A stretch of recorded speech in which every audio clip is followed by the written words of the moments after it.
Welcome back. In today's Excel tutorial, we are going to dive into a very useful Excel function row. This function is essential tools for data manipulation and can make your Excel task much more efficient. So whether you are a beginner or an experienced user, stick around and let's learn how to make the most out of the row function.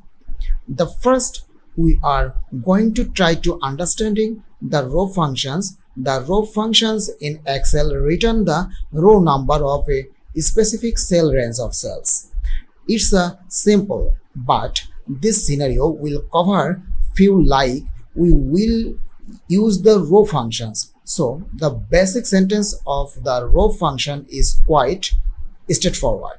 So it has only one argument which is optional, and if I type here the row in there and here it say the reference, so this argument specify the cell or range of cell for which you want to get the row number.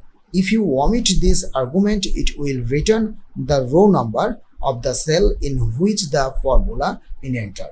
And if I use here the like this one, then close it, hit on the OK.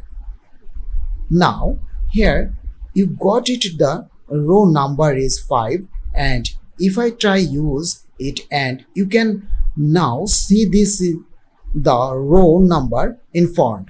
Okay, so this way you can easily find out the row number by selecting the cell, and if I use here the again the row functions, then use the parenthesis this one, then if I select it on several lines, then close it, and here we got it the 6th even we selected the manage row, but it takes from this one, so from here it gives you the row number in there. So there is for today's tutorial how to use the row function in Excel.